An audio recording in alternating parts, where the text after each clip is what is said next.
그를 처음 봤던 순간이 기억난다. 강민혁 대표.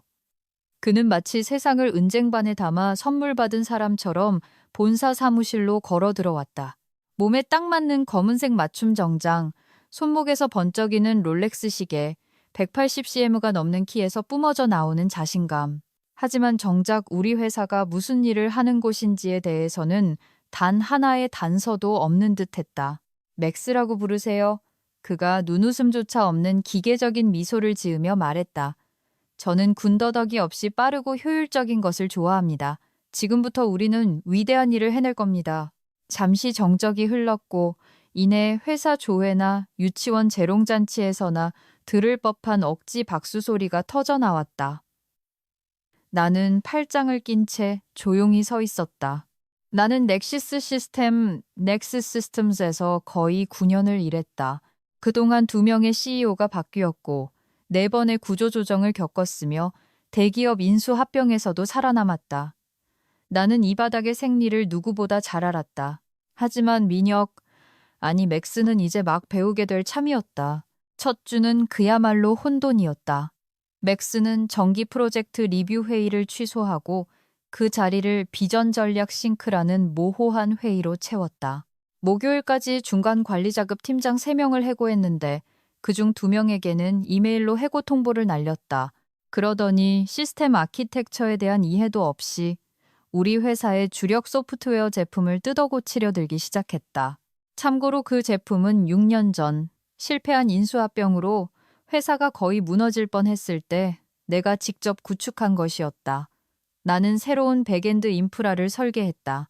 간소화되고 보안이 철저하며 확장 가능한 시스템이었다. 그리고 나는 단순히 설계만 한 것이 아니었다. 당시 CEO의 적극적인 권유로 그 시스템에 대한 특허를 내 이름으로 등록해 두었다.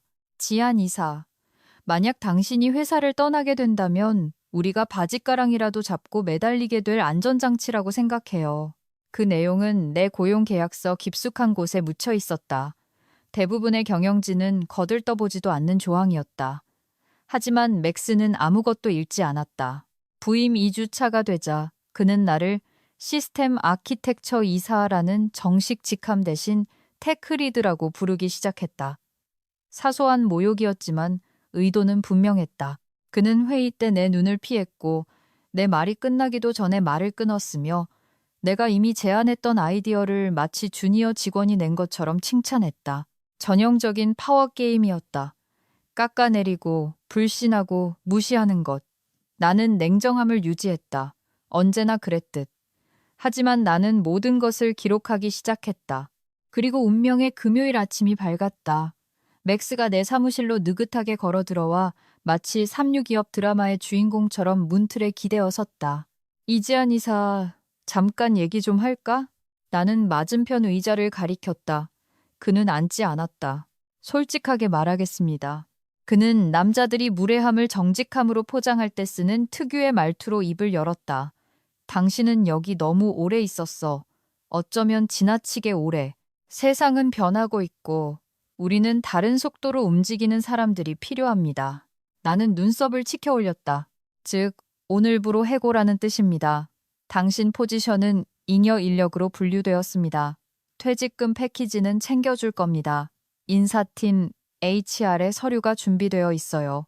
너무나 예행 연습한 티가 나는 오만함이 뚝뚝 묻어나는 태도에 헛웃음이 나올 뻔했다. 대신 나는 의자 등받이에 몸을 기대고 그를 쳐다봤다. 정말 뚫어지게 쳐다봤다. 그는 전혀 모르고 있었다. 내가 무엇을 소유하고 있는지, 내 계약서의 그 한 줄이 어떤 의미인지, 그리고 내 명시적인 서면 동의 없이는 회사가 전체 운영의 82%를 차지하는 시스템을 법적으로 더 이상 사용할 수 없다는 사실을. 하지만 나는 아무 말도 하지 않았다. 그저 미소 지었다. 차분하고 예의 바르며 의도적인 미소를. 알겠습니다. 나는 자리에서 일어나 악수를 청했다. 그는 내 손을 잡지 않았다. 그저 고개를 까딱하고는 이미 볼일 다 봤다는 듯 등을 돌렸다. 나가면서 그는 어깨너머로 마지막 말을 던졌다. 5년 전에 전성기가 지난 무능한 직원한테 돈 쓸 생각 없습니다. 내 미소는 흔들리지 않았다. 행운을 빕니다, 맥스. 그는 내가 너무 침착한 것에 당황했는지 문 앞에서 잠시 멈칫했다. 그리고는 나가버렸다. 나는 천천히 체계적으로 짐을 쌌다. 몇 가지 개인 물품, 5년 동안 용케 죽이지 않고 키운 화분 하나, 그리고 지난 팀 워크숍 사진만 들어있는 USB 하나. 개방형 사무실을 가로질러 걸어갈 때 몇몇 직원들이 고개를 돌렸다. 어떤 이들은 당황해서 시선을 피했고 어떤 이들은 작게 동정어린 눈빛을 보냈다. 아무도 말은 걸지 않았다. 이런 곳에서 공포는 그렇게 퍼진다. 조용하게 지하 주차장에 도착해 차에 탔을 때 손이 떨려왔다. 슬픔 때문이 아니었다. 아드레날린 때문이었다. 나는 화나지 않았다. 아직은 아니었다. 나는 궁금했다. 그들이 자신들이 무슨 짓을 저질렀는지 깨닫기까지 얼마나 걸릴까? 나는 답을 알고 있었다. 월요일, 주말은 마치 천천히 다가오는 폭풍처럼 지나갔다. 조용하고 무겁고 정전기가 감도는 듯했다. 나는 아무에게도 해고 사실을 알리지 않았다. 항상 내가 일을 너무 많이 한다고 걱정하던 언니에게도 떡볶이와 소주를 사들고 와서 5단계 복수 계획을 세워줄 베스트 프렌드 소연이에게도, 그리고 한때 나보고 너무 독하다며 일과 결혼했다고 비난했던 전 남편에게도 나에게는 침묵과 공간, 그리고 관점이 필요했다. 금요일 밤 나는 서울 도심을 길게 걸었다. 문 닫은 광화문 교보문고와 조용한 카페들을 지나치며 차가운 밤 공기가 배신감의 쓰라림을 마비시키도록 내버려 두었다. 나는 직장을 잃은 것을 슬퍼하는 게 아니었다.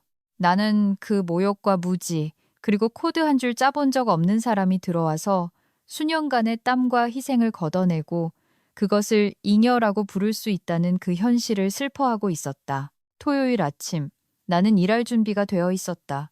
개인 파일함에서 계약서를 꺼냈다. 검은색 잉크로 흰 종이 위에 명확히 적혀 있었다. 내 이름으로 등록된 특허, 공증받은 조항, 그리고 내가 구축한 아키텍처 시스템에 대한 전권을 나에게 부여하는 신중하게 작성된 섹션까지. 넥시스는 사용권 계약 라이선스를 맺고 있었고 갱신이나 업데이트, 확장을 위해서는 나의 명시적인 참여가 필요했다. 그리고 그 계약은 월요일에 갱신 예정이었다. 나는 작게 웃음을 터뜨렸다. 웃겨서가 아니라 타이밍이 너무나 시적이었기 때문이다. 오후 3시까지 나는 넥시스 법무팀에 이메일을 보냈다.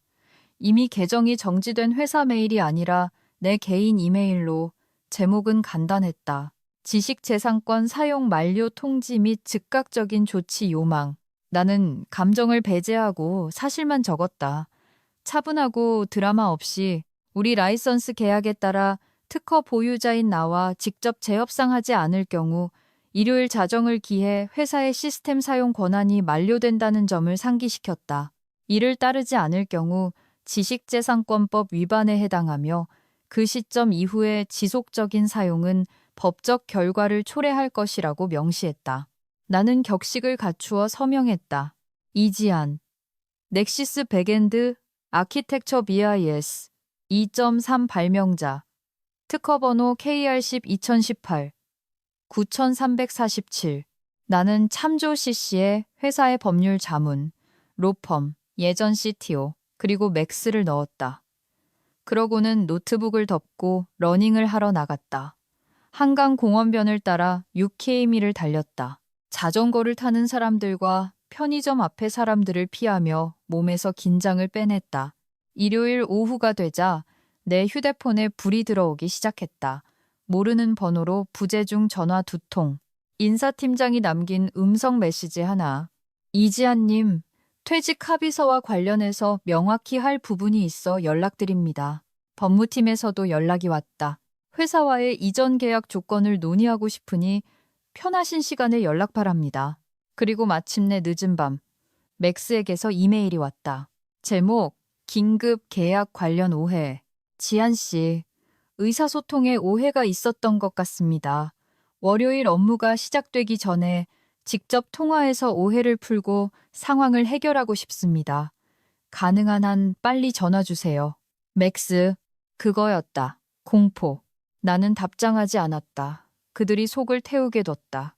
월요일 아침 출근해서 회사의 전체 인프라 일정 관리 시스템, CRM, API 연동, 자동 보고서 생성, 클라이언트 접속 포털과 더 이상 유효하지 않은 라이선스에 의존하고 있다는 사실을 깨닫게 놔두었다. 나는 복수를 원한 게 아니었다. 존중을 원했다. 그리고 그것이 패닉에 빠진 이메일과 법적 비상사태라는 형태로 와야 한다면 기꺼이 그렇게 해줄 생각이었다. 월요일이 밝았을 때 나는 이미 몇 시간 전부터 깨어 있었다. 커피를 내리고 휴대폰을 충전하고 노트북을 열어두었다. 나는 편한 홈웨어 차림으로 소파에 앉아 시계가 오전 8시를 가리키는 것을 지켜보았다. 넥시스의 공식 업무 시작 시간이었다. 8시 7분, 내 메일함이 폭발했다. 시스템 오류, 백엔드 인증 실패, 긴급, 클라이언트 대시보드 접속 불가. 이지한 씨, 당장 전화 받으세요. 맥스의 문자였다. 그리고 상품기획팀의 오랜 친구 소연에게서 카카오톡이 왔다. 언니, 이거 언니가 한 거야? 제발 언니가 한 거라고 말해줘. 맥스 지금 완전히 이성을 잃었어. 전체 시스템 다운되고 회의 취소되고 클라이언트들 전화 빗발치고 난리도 아니야. 이사회까지 보고 올라갔어. 나는 미소 지었다. 악의가 아니라 명료함에서 나온 미소였다. 이건 사보타주, 방해 공작가 아니었다. 이건 권력을 쥐고 있는 사람들이 증명 없이 능력을 가정하고 이해 없이 가치를 무시했을 때 벌어지는 일이었다. 8시 31분 전화벨이 울렸다. 이번에는 받았다. 여보세요. 이지한 씨. 스피커를 통해 맥스의 목소리가 갈라져 나왔다. 억지로 침착함을 유지하려 하지만 패닉이 섞인 목소리였다. 우리 얘기 좀 합시다. 특허 상황에 대해서는 전혀 몰랐어요. 다시 사무실로 와서.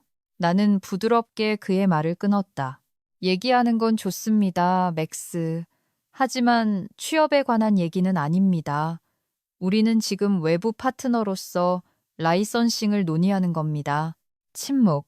지한 씨, 그가 낮게 깔린 목소리로 다시 말했다. 개인적인 감정으로 이러지 맙시다. 아, 내가 대답했다. 이건 개인적인 게 아닙니다. 계약적인 거죠. 나는 전화를 끊었다. 그리고 바로 그 순간 진짜 협상이 시작되었다. 월요일 오전 9시 12분 나는 넥시스 판교 사옥으로 걸어 들어갔다. 뒷문 직원용 출입구가 아니라 정문 로비 회전문으로 내 구두굽 소리가 대리석 바닥에 또렷하고 경쾌하게 울렸다. 텀블러와 노트북 가방을 들고 눈에 띄지 않게 슬그머니 들어오던 지난 몇 년과는 전혀 다른 소리였다. 이것은 복귀가 아니었다. 재소개였다. 리셉션 직원이 나를 보고 눈을 깜빡였다. 이지한 이사님? 나는 미소 지었다. 법무팀과 미팅에 있어서요. 그녀는 무슨 상황인지 몰라. 당황하면서도 빠르게 고개를 끄덕이며 전화기를 들었다. 다이얼을 누르는 손이 살짝 떨리고 있었다. 나는 로비의 공기가 바뀌는 것을 느낄 수 있었다. 대화하던 사람들이 멈칫하고 직원들이 안 보는 척하며 곁눈질하는 시선들. 7층으로 올라가시면 됩니다. 기다리고 계세요. 엘리베이터에 올라타 문이 닫힐 때 거울 패널에 비친 내 모습을 보았다. 자신감 있고 흔들림 없는 모습. 하지만 표면 아래서 내 심장은 두려움이 아니라 집중력으로 쿵쿵 뛰고 있었다. 나는 이 순간을 위해 주말 내내 준비했다. 단순히 내 작업물을 방어하기 위해서가 아니라 내 가치를 정의하기 위해서. 법무팀 회의실에 들어서자 분위기는 조심스러웠다. 회사의 법무 담당 전무가 일어나 나를 맞이했고 사내 변호사 2명과 예전 합병 때 봤던 외부 고문 변호사가 뒤따랐다. 맥스는 없었다. 나는 테이블 끝 상석 맞은편에 자리를 잡았다. 그들이 먼저 말을 꺼내게 뒀다. 이지한 씨. 법무 전무가 매끄럽지만 딱딱한 목소리로 시작했다. 와주셔서 감사합니다. 우리는 이 문제를 원만하게 선제적으로 해결하고 싶습니다. 물론이죠. 내가 대답했다.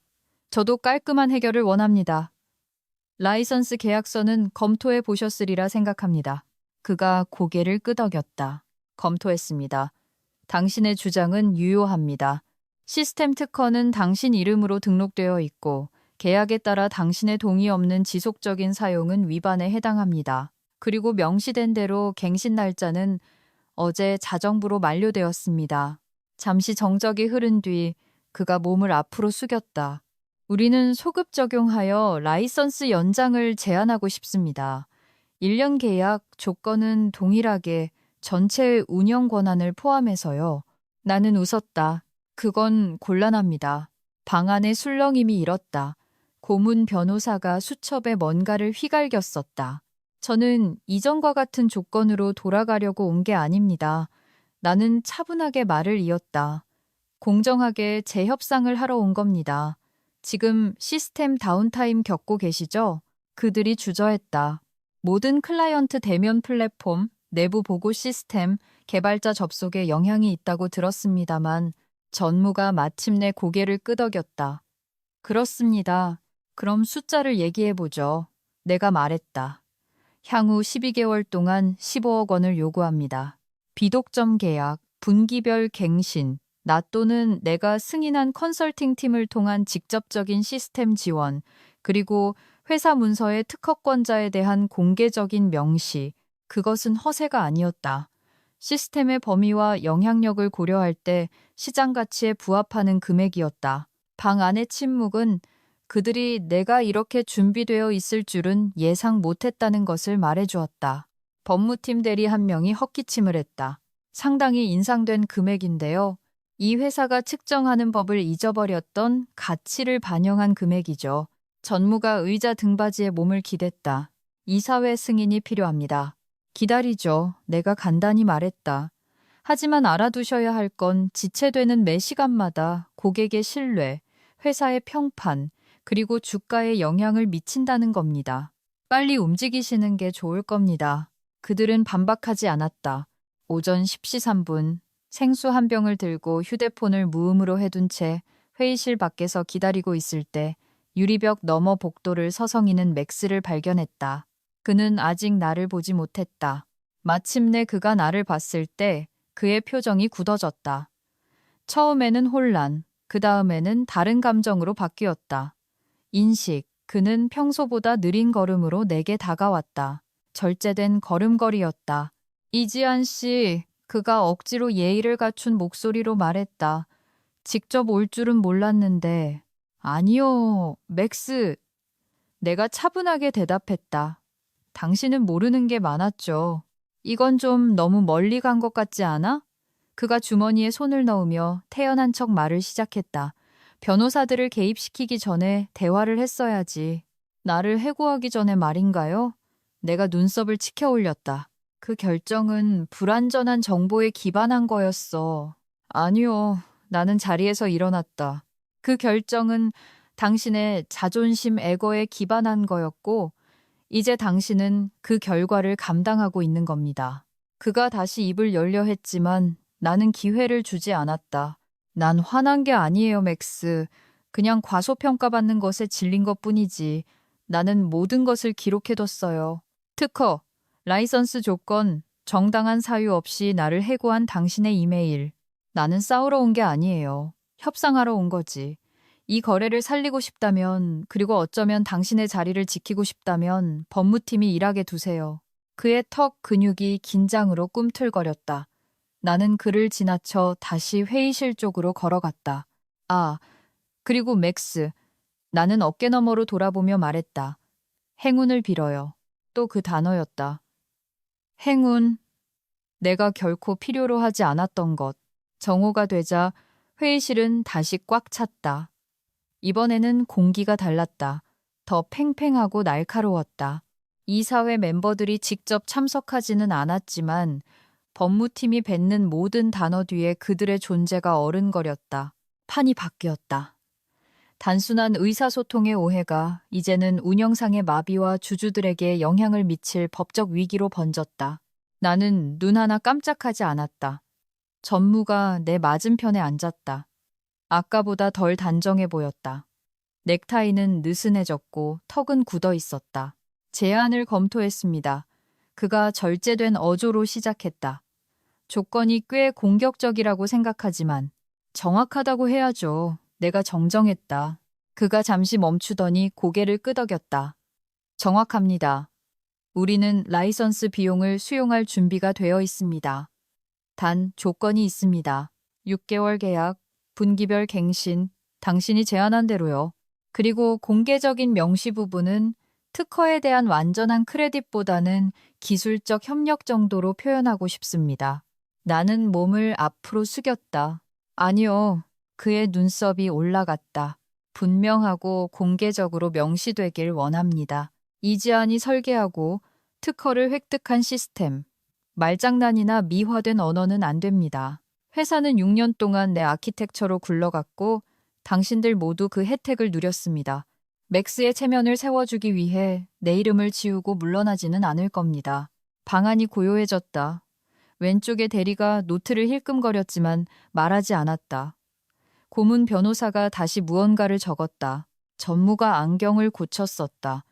그건 이사회에 보고해야 합니다. 그렇게 하세요. 나는 서류철을 챙기며 일어섰다. 그리고 하는 김에 투명하게 하라고 조언하고 싶군요. 금융감독원 후에셋은 시스템 기능에 영향을 미치는 보고되지 않은 라이선스 분쟁을 좋게 보지 않으니까요. 그 말은 마치 망치처럼 내리꽂혔다. 아무도 공개적으로 인정하고 싶어 하지 않는 게임의 법칙이었으니까.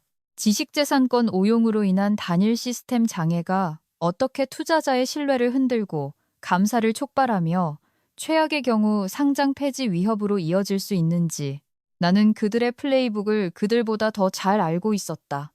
그리고 이제 나에게는 나만의 플레이북이 있었다. 복도로 나오자 엘리베이터 근처 구석에 있는 소연이 보였다. 그녀는 충격과 존경이 반반 섞인 표정으로 나를 보았다. 위층에서 언니를 방화벽이라고 부르고 있어 그녀가 씩 웃으며 말했다. 나도 희미하게 웃었다. 잉여 인력이라고 불리는 것보단 낫네. 그녀는 웃더니 목소리를 낮췄다. 사람들이 수근거려 언니. 맥스가 지금 말을 완전히 바꾸고 있어.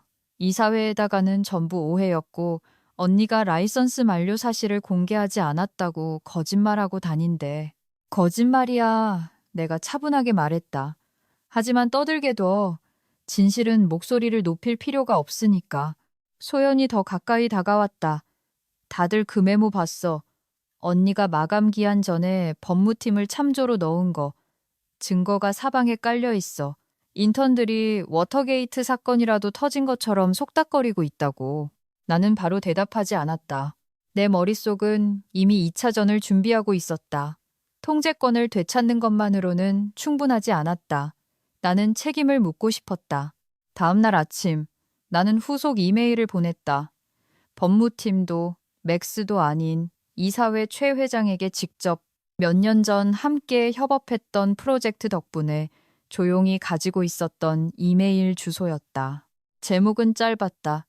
시스템 라이선싱 공개 성명 그리고 리더십의 행동 강령에 관하여 나는 정중하고 간결하며 사실적으로 썼다.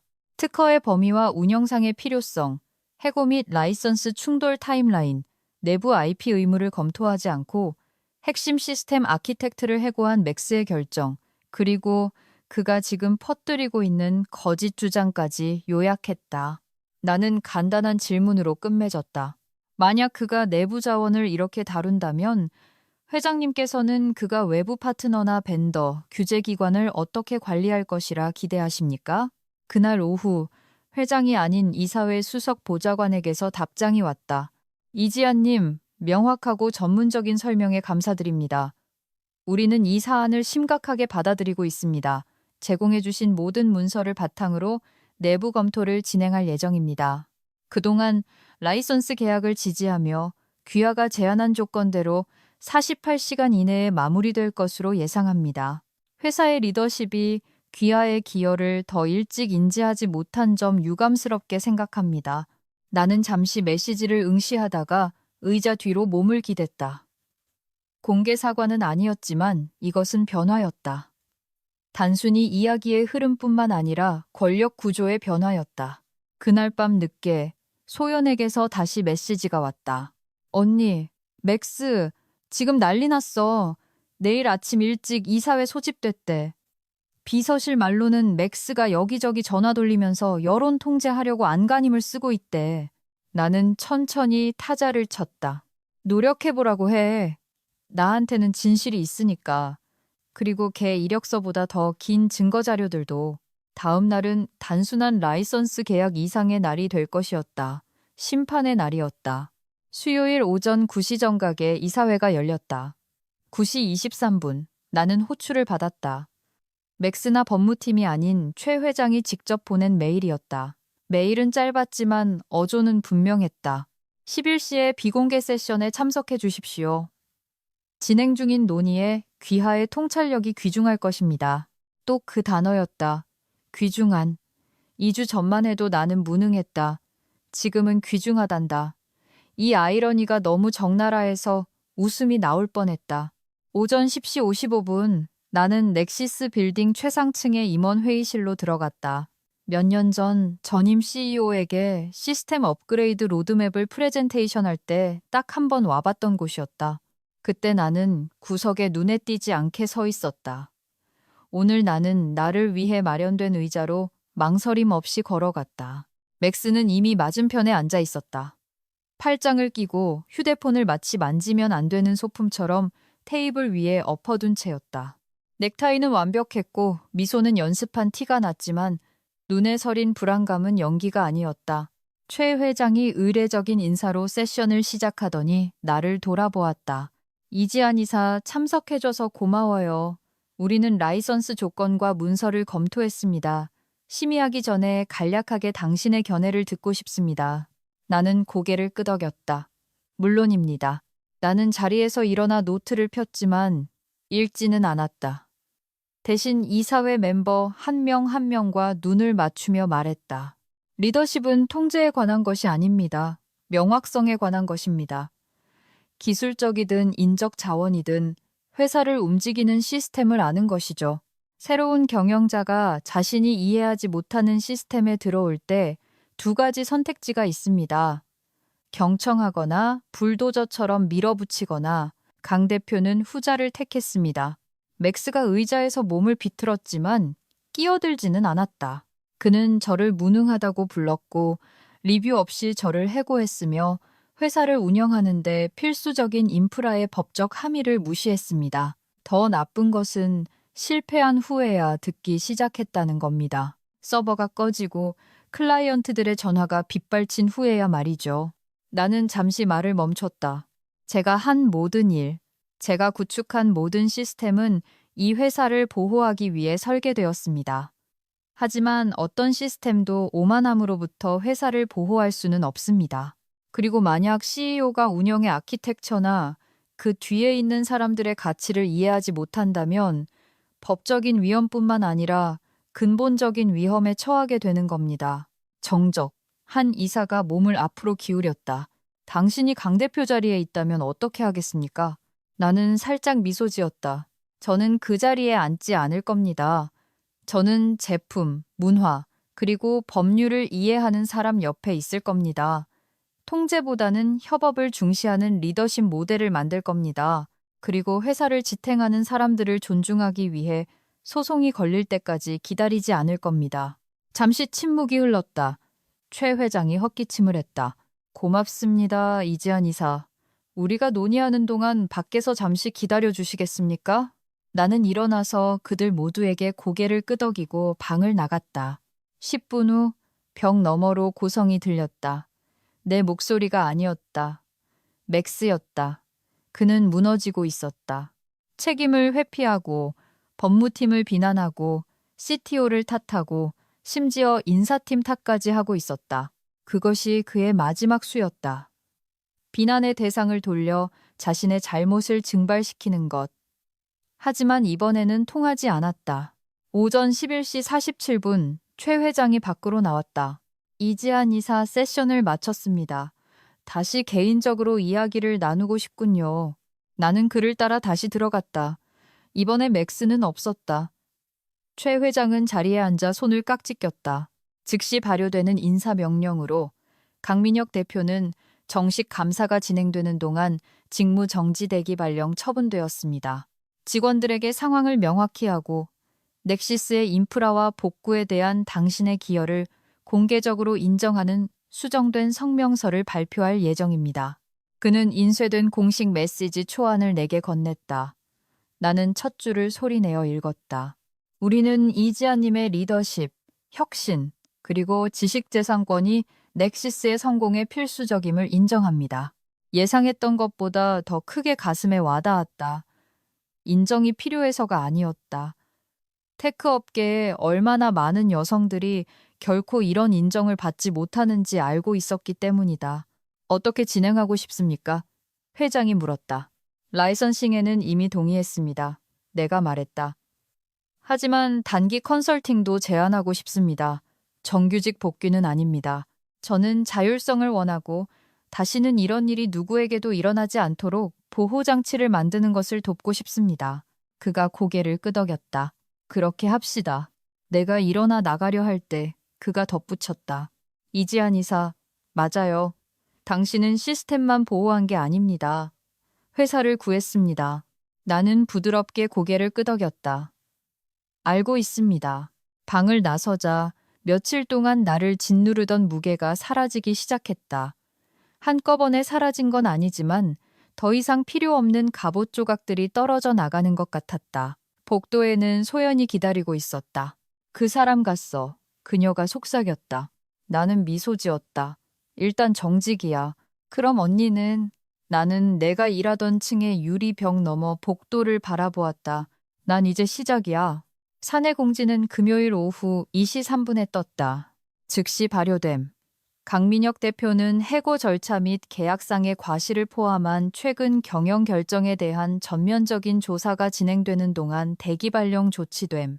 넥시스 시스템즈는 또한 이지한 님을 당사 핵심 인프라의 설계자로 공식 인정함. 그녀의 특허 및 라이선스 조건은 이제 당사의 공식 운영 계약의 일부임.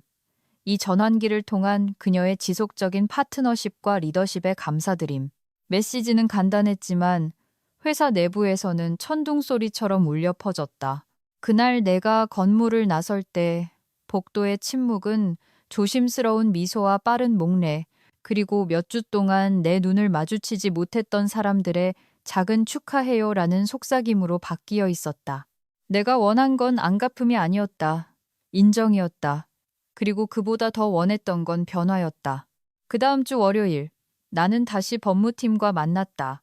이번에는 위기 상황이 아니라 내부 혁신을 보호하고 리더십의 과실로부터 직원들을 보호할 새로운 프레임워크를 제안하기 위해서였다. 그것에는 리더십 교체 시 자동 IP 계약 검토, 이사회 감독과 직결된 익명 내부 고발 시스템, 그리고 소유권, 크레딧, 경계 설정에 초점을 맞춘 주니어 엔지니어를 위한 멘토링 프로그램이 포함되어 있었다. 나는 단지 승리만 챙겨서 떠나고 싶지 않았다. 무언가를 남기고 싶었다. 일주일 만에 컨설팅 계약이 마무리되었다. 나는 90일 동안 머물며 패닉 이후의 시스템을 안정화하고 다음 수석 아키텍트에게 인계할 준비를 돕기로 했다. 내 조건, 내 속도대로. 사람들은 여전히 내가 정규직으로 돌아올 건지 물었다. 대답은 항상 아니어였다. 일을 사랑했지만 회사는 변했고 나도 변했으니까. 새로운 역할을 맡은 지 2주가 지난 어느 오후, 긴 회의를 마치고 건물 밖에 서 있는데 인턴 무리가 지나가는 것을 보았다. 그중 뿔테 안경을 쓰고 긴장된 미소를 띤 여직원 하나가 나를 보고 멈춰섰다. 혹시 이지한 이사님이세요? 그녀가 물었다. 내가 고개를 끄덕이자 그녀의 얼굴이 밝아졌다.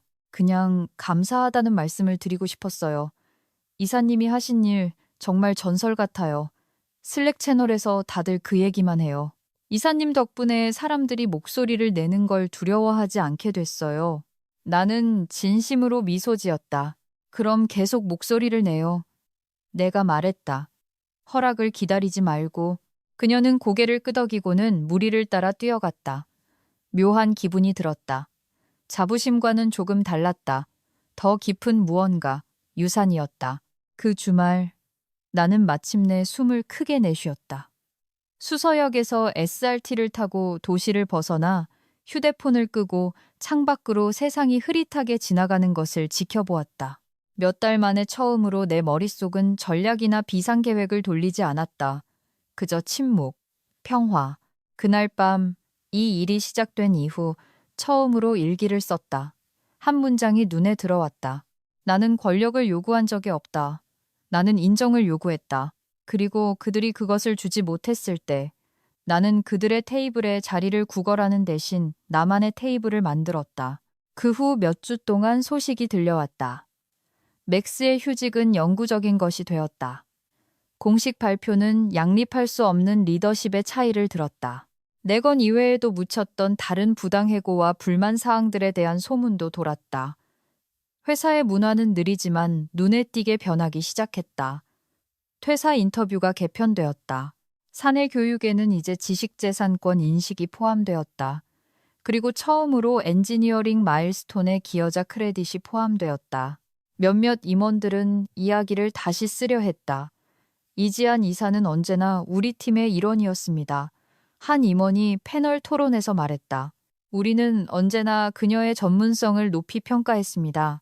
나는 그들을 정정하지 않았다. 그럴 필요가 없었다. 중요한 사람들은 진실을 알고 있었다. 코드도 알고 있었다. 내가 구축한 아키텍처는 여전히 굳건했다.